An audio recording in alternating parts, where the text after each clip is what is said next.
নমস্কার দাদা। নমস্কার। দীপক কুমার সিং জগৎ থেকে। তো আমার প্রশ্নটা হচ্ছে মহাভারত বা শ্রীমদ্ ভগবত গীতা বা অন্যান্য আমাদের প্রামাণিক যে শাস্ত্রগুলো, এগুলোতে আমরা হচ্ছে পাই না, রাধার কোনো অস্তিত্ব পাই না। কিন্তু অন্যান্য যে সমসাময়িক যে গ্রন্থগুলো, এগুলোতে দেখা যায় যে আসলে রাধাকে নিয়ে আসছে। অনেক ইদানিং যে গ্রন্থগুলো আছে, এগুলোতে দেখা যাচ্ছে রাধাকে নিয়ে আসছে। তো প্রশ্নটা হলো যে আসলে রাধার অস্তিত্ব কি সেই সব গ্রন্থে আছে কি নেই? ধন্যবাদ। হ্যাঁ, ব্যাপারটা হলো কি যে আমরা শ্রীকৃষ্ণের যে জীবনী, শ্রীকৃষ্ণের কিন্তু নির্দিষ্ট প্রামাণ্য জীবনী নেই। শ্রীকৃষ্ণের প্রামাণ্য জীবনী কোনো গ্রন্থ নেই। আমরা শ্রীকৃষ্ণকে সবচাইতে প্রামাণিক যে গ্রন্থটা পাই সেটা হচ্ছে মহাভারত।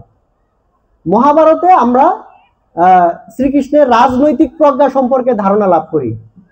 বৃন্দাবন সম্পর্কে তেমন কিছু কিন্তু নেই মহাভারতে, ঠিক আছে? যে কারণে রাধার প্রসঙ্গটা আমরা ওখানে পাই না, ওখানে রাধার নাম নেই।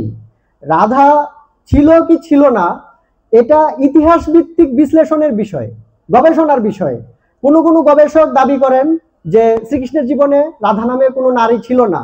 বৈষ্ণব তত্ত্বে বলা হয় যে শ্রীকৃষ্ণ হচ্ছে পরম পুরুষ, পরমেশ্বর, পরমাত্মা, আর রাধা হচ্ছেন তারই অংশ। অংশ হিসেবে, রূপক হিসেবে বলা হয় যে রাধা হচ্ছেন জীবাত্মা, ঠিক আছে? তো এই দুইটারই সংমিশ্রণ এইভাবে বৈষ্ণবীয় তত্ত্বে আলোচনা করা হয়। কিন্তু মানে এখন যেগুলো ইতিহাস ভিত্তিক বিষয়, সেটা আসলে যে যদি প্রামাণ্য জীবনী না থাকে তখন ওই স্পষ্টভাবে ছিল কিনা এটা আমি বলতে পারবো না, এটা কেউই পারবে না। এটা কেউ গবেষণা করে বলবে যে না আমি পাই নাই, কেউ গবেষণা করে হয়তো বলবে যে না হচ্ছে যে বিভিন্ন পুরাণে তো আছে, ঠিক আছে? আবার কেউ গবেষণা করে বলবে যে পুরাণ তো হচ্ছে সেই চতুর্থ শতাব্দী থেকে মানে রচনা হতে হতে আজ পর্যন্ত রচনা হচ্ছে।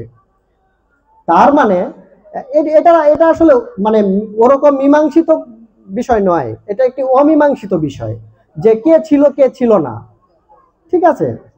ঠিক আছে। তো তবে আমাদের যেটা মনে রাখতে হবে, আমি যেটা বলবো সেটা হচ্ছে যে আমরা ভগবান শ্রীকৃষ্ণকে পরম পুরুষ হিসেবে জানি, শ্রী রামচন্দ্রকে পরম পুরুষ হিসেবে জানি। আমাদের উচিত হবে যে ভগবান শ্রীকৃষ্ণ তার জীবনধারায় কি কি কর্ম করেছেন, তিনি কি শুধুমাত্র ওই রাধা গোপী বা ওই বৃন্দাবন নিয়েছিলেন, নাকি তিনি মহাভারতের মতো একটা বিশাল জায়গাতেও বিশাল অবস্থান নিয়ে আছেন, যিনি রাজনৈতিক প্রজ্ঞাবান, যিনি যোগেশ্বর হয়ে উঠেছিলেন, ঠিক আছে? আমরা সেই গুণগুলোকে যেন ধারণ করি। ভগবান শ্রীকৃষ্ণ যেভাবে উপাসনা করতেন সেভাবে যেন আমরা উপাসনা করি, ঠিক আছে? সবাইকে নমস্কার।